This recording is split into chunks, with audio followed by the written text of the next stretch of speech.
Assalamualaikum warahmatullahi wabarakatuh.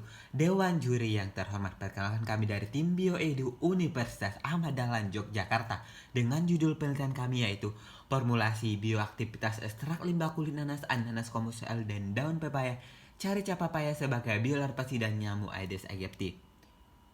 Pada kesempatan kali ini, saya Sulhamdi Batubara dan rekan saya Pramudita dan kami dibimbing oleh Ibu Dr. Nopi Febrianti MSI. Dewan juri yang terhormat, kita ketahui salah satu target SDGs pada poin ketiga yaitu menciptakan masyarakat yang sehat dan berkualitas.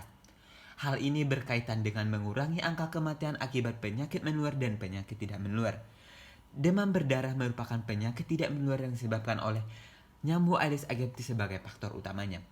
Kasus DBD Indonesia mengalami peningkatan. Pada tahun 2022 tercatat sejumlah 131.265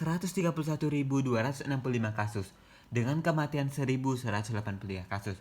Kasus DBD di Indonesia pada tahun 2023 periode Januari sampai dengan Juli tercatat 42.690 kasus dengan kematian mencapai 317 kasus, di mana DBD ini merupakan sebuah permasalahan yang harus diatasi dengan cepat. Kasus DBD ini tersebar di seluruh kepulauan Indonesia dari Pulau Sumatera, Kalimantan, Sulawesi, Jawa, dan Papua. Hal ini disebabkan karena Indonesia merupakan negara tropis dengan curah hujan yang tinggi dan kelembapan yang tinggi, menyebabkan perkembangbiakan larva Aedes aegypti semakin cepat. Oleh karena itu, perlu adanya sebuah inovasi yang dapat memutus rantai perkembangan Aedes aegypti yang lebih efektif.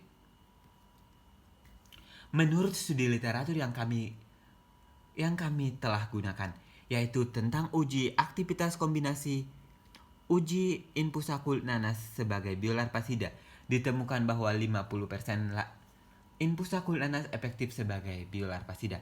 Selanjutnya, penelitian tentang uji efektivitas ekstrak etanol daun pepaya ditemukan. Hasil penelitian menunjukkan bahwa 100% daun pepaya dapat dijadikan sebagai biolarvasida. Oleh karena itu, dengan memanfaatkan dua alam ini, kami yakin akan tercipta sebuah formulasi biolarvasida yang efektif untuk memutus rantai perkembangan nyamuk Aedes aegypti. Adapun tujuan dari penelitian kami ini yaitu yang pertama, mengetahui pengaruh kombinasi ekstrak terhadap larva nyamuk Aedes aegypti. Yang kedua, mengetahui kombinasi perbandingan ekstrak yang paling efektif untuk kematian larva Aedes aegypti. Metode penelitian kami ini yaitu eksperimen yang dilakukan di dua laboratorium, yaitu Laboratorium Biologi dan Laboratorium Fakultas Kesehatan Masyarakat. Proses yang pertama yang kami lakukan yaitu pengambilan limbah kulit nanas dan daun pepaya dari Pasar Giwangan, Yogyakarta. Selanjutnya kami buat ekstrak dengan metode maserasi dari kedua bahan tersebut. Setelah itu kami lakukan pembuatan konsentrasi, yaitu konsentrasi 10% limbah kulit nanas, 20%, 30%, 40%, dan 50%. Hal yang sama dilakukan pada limbah daun pepaya, yaitu 5 jenis konsentrasi, yaitu konsentrasi 10%, 20%, 30%, 40%, dan 50%. Setelah dilakukan konsentrasi larutan, dilakukan formulasi perbandingan kombinasi, yaitu antara limbah kulit nanas dan limbah daun pepaya, yaitu formulasi 100% dibanding 0%, 75% banding 25%, 50% banding 50%, 25% banding 75%, dan 0% dibanding 100%. Hal yang sama dilakukan pada limbah kulit nanas dan limbah daun pepaya dengan konsentrasi 20%, 30%, 40%, dan 50%. Sejalan dengan pembuatan ekstrak di laboratorium biologi, kami melakukan penanambiakan telur nyamuk Aedes aegypti di Laboratorium Fakultas Kesehatan Masyarakat. Perkembangan larva kami tunggu hingga umur instan 3. Selanjutnya dilakukan pengujian ekstrak yang telah dikombinasikan pada larva nyamuk Aedes aegypti instan 3. Hasil penelitian menunjukkan pada konsentrasi 10% pada 6-18 jam pertama tidak ada satupun larva Aedes aegypti yang mati. Selanjutnya pada konsentrasi 20% dapat dilihat jumlah larva yang mati 6-18 jam yaitu masih rata-rata di bawah 5. Selanjutnya pada konsentrasi 30% dapat diketahui kematian larva pada 6-18 jam sudah mengalami peningkatan. Pada konsentrasi 40% kematian larva juga sudah mengalami peningkatan, yaitu yang dimana pada 18 jam dengan perbandingan formulasi 50% dan 50% sudah sebanyak 11 larva mati. Nah, Selanjutnya pada konsentrasi 50% pada 18 jam pertama dengan perbandingan formulasi 50% banding 50%, ditemukan sejumlah 16 larva mati. Hal ini menunjukkan bahwa pada 18 jam konsentrasi 50% dengan formulasi 50% banding 50%, semua larva Aedes aegypti sudah mati. Hingga 30 jam semua larvanya sudah mati.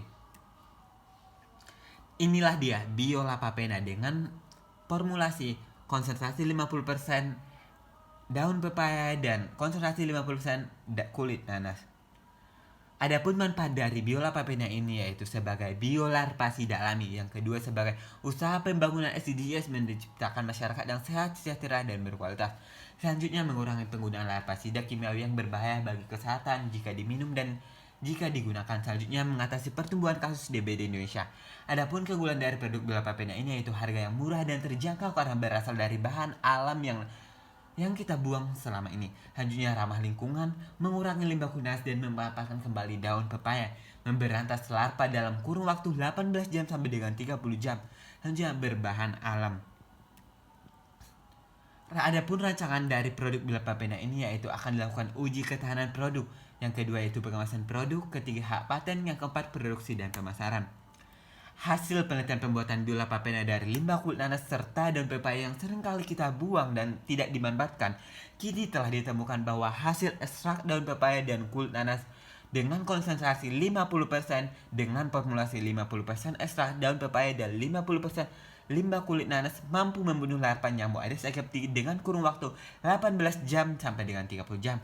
Hal tersebut sangatlah efektif karena sebelum 24 jam pertama larva sudah mati.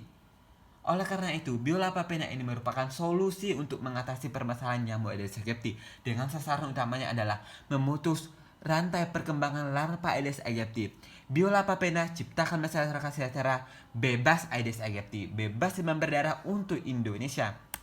Cukup sekian yang dapat kami sampaikan, kurang dan lebihnya kami mohon maaf. Terima kasih kesabarannya sehingga kami masuk final dalam lomba ini. Wassalamualaikum warahmatullahi wabarakatuh.